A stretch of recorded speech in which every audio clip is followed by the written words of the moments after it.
to East Africa now, where fighting continued for a third day in Sudan as the death toll climbs to nearly 100. Explosions rocked the capital Khartoum as fighting between the army and paramilitary forces continued. The violence erupted on Saturday after weeks of power struggles between the two generals who seized power in a 2021 coup. The intense conflict in the capital and other cities has triggered international demands for an immediate ceasefire. The Rapid Support Forces say they have taken control of Merowe Airport as fighting with the army continues.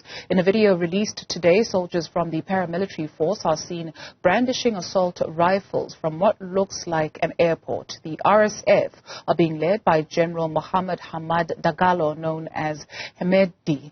He played a prominent role in the country's turbulent politics for 10 years, helping topple his one-time benefactor, President Omar al-Bashir, in 2019. Let's get some context. We're now joined by international development consultant and East Africa and Sahel regional analyst Abiol Lual Deng and David Otto, director for Geneva Centre for Africa Security and Strategic Studies. A very good afternoon to both our guests, and thank you very much for joining us. Abiol, let's start with you. Maybe set the scene. How did we get here?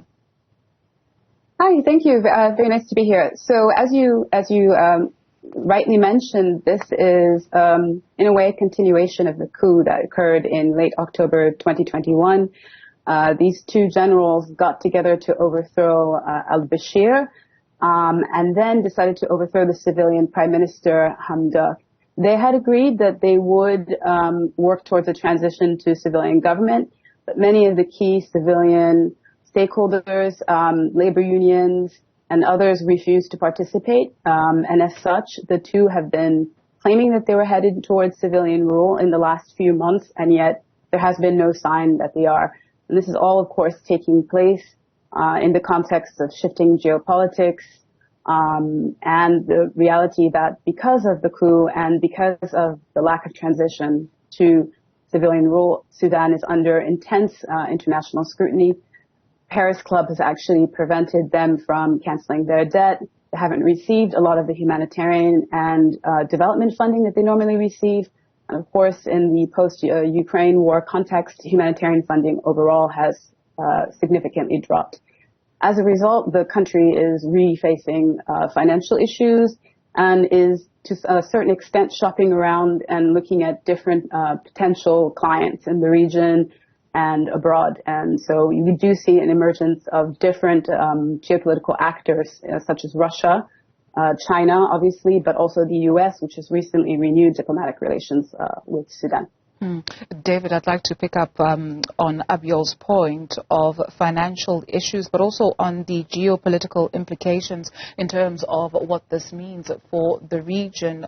Sudan is bordered with the Sahel region and the Horn of Africa, the Red Sea. But when you take a look at specifically the Sahel, it's also facing insecurity issues. What does this mean for the region? What is the possible consequence? The consequences are quite dire. And you talk about geopolitics. I think it's quite important.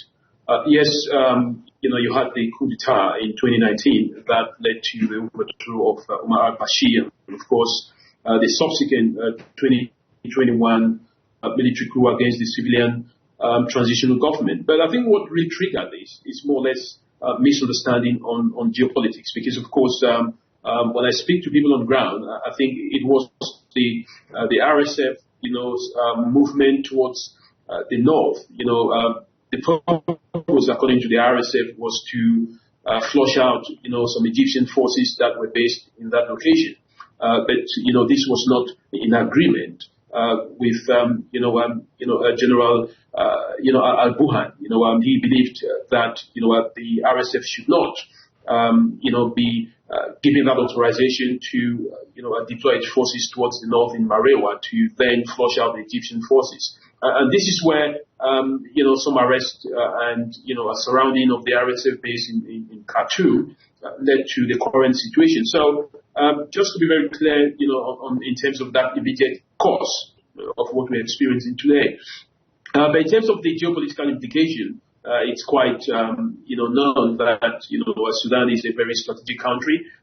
We know that it is suffering already from humanitarian crisis. Countries like, South Sudan would possibly experience some level of influx of, displaced persons and refugees if this fighting continues. At this point in time, we know that both sides are claiming responsibility. We're also aware that there is a lot of disinformation and misinformation, propaganda.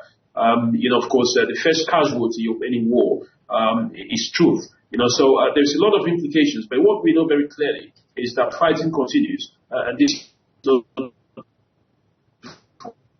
David, unfortunately, it is not, and it is. Unfortunately, we're losing you there intermittently as we work on re-establishing the connection. Abiol, let me come to you. You spoke about financial issues a little bit later on. And so the question is then, where do the security forces get the money, the might, the strength to do this?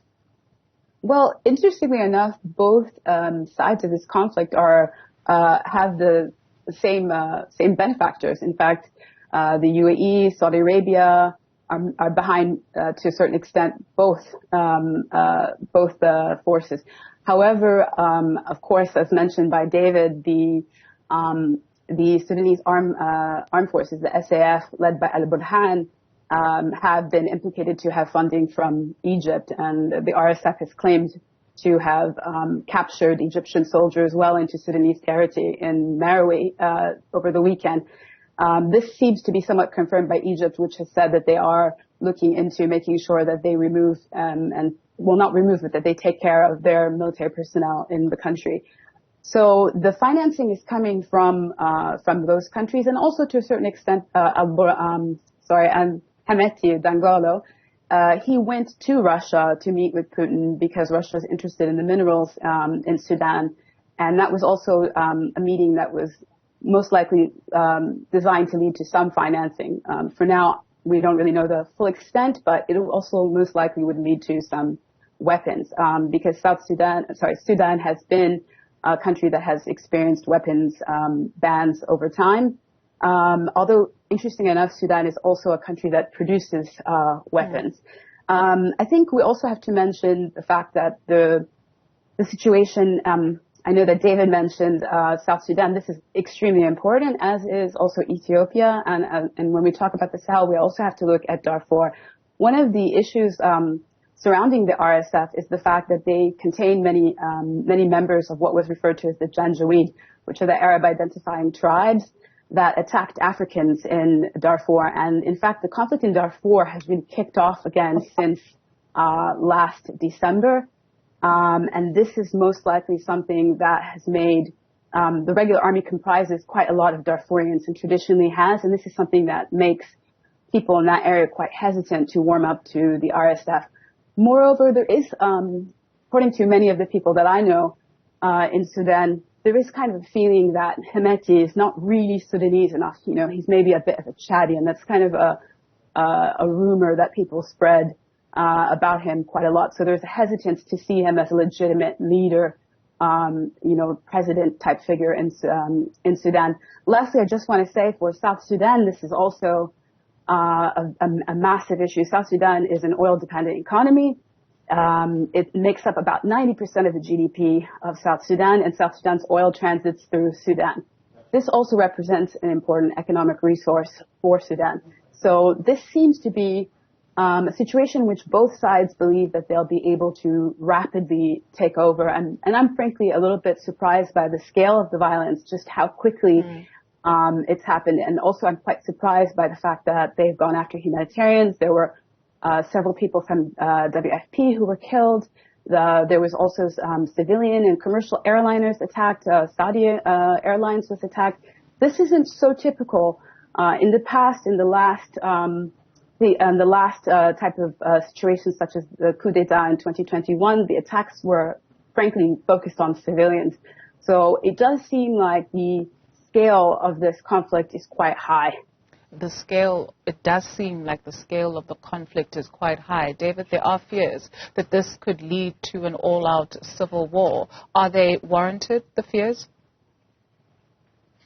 Yes, of course, those are, very credible fears, particularly with the fact that, the RSF is well armed and the Sudanese army also has the advantage of aerial coverage, which means it can deploy its jets, and its fighter jets, as we've seen recently, that could escalate the conflict further. And more so, what is going on, I have to insist, is that both sides are working very hard to secure critical infrastructure and claiming to have done so already. Of course, this is all part of psychological operation. The fact that they are targeting the airports, the presidential palace, the military camps, the radio stations, but also, holding some kind of media coverage to show that they're in charge. These are all indications that, both sides are willing to see this to the end, and this could further escalate into a total civil war, because, of course, you have supporters from both sides, who are, willing to continue to, push this further to the last end, perhaps. Abiol, very quickly for us, you mentioned that there are allegations that the one general is more Chadian than he is Sudanese. Does this suggest that, or is it by any stretch of the imagination a suggestion that tribalism still plays a big factor in Sudan? Absolutely. And in fact, a lot of the problems that Sudan has had traditionally have been the hyper-focalization of the country's resources and government among people of specific ethnic groups that are Khartoum focused.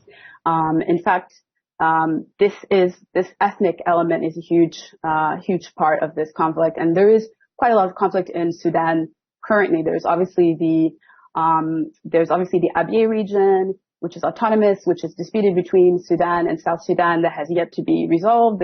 There's fighting going on in the eastern part of the country with Hausa and other ethnic groups, and then obviously there's the Darfur situation, which kicked off again last year, and in which once again we see people close to the RSF targeting African identifying Sudanese.